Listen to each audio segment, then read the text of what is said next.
fell in love with hip-hop music early on, and I started to enjoy writing words and telling a story. My brother was a DJ, so I used to sit there and watch the labels go around and around.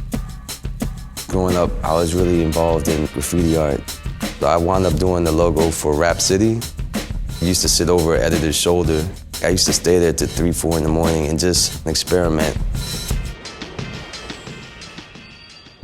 I was a music editor of Vibe magazine, and I was working on a story on the 10-year anniversary of Illmatic.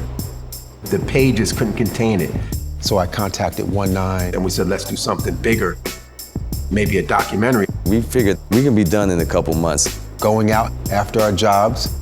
Let's just shoot a few people, we'll get Nas, we'll wrap it up, done.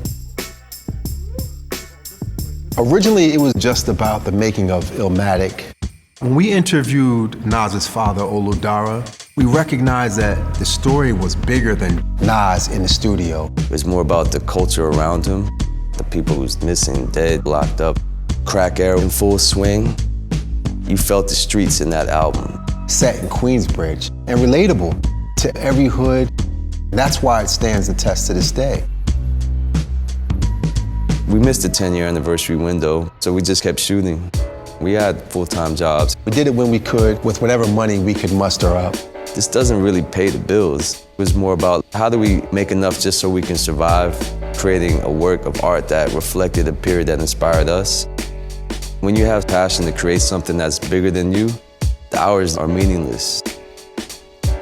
Early on, we put together a trailer. We sent it to his manager.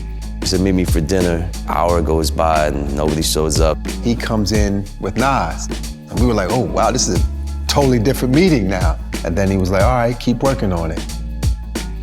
We eventually got enough grant money to do it full time. We were working on it with no particular end in sight. So those small victories is what kept us going all those times. We've been working at this time at least 7, 8 years. We had interviews with everybody around Illmatic at that point. We weren't sure if Nas was fully committed.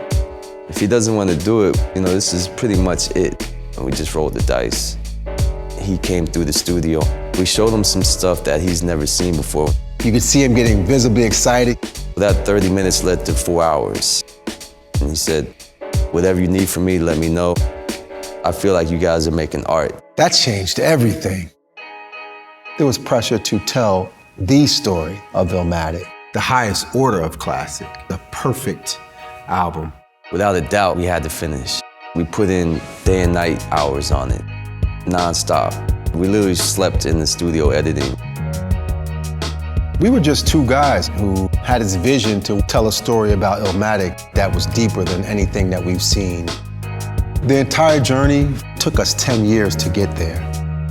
But to open up the Tribeca Film Festival during the 20-year anniversary of Illmatic, that meant everything to us.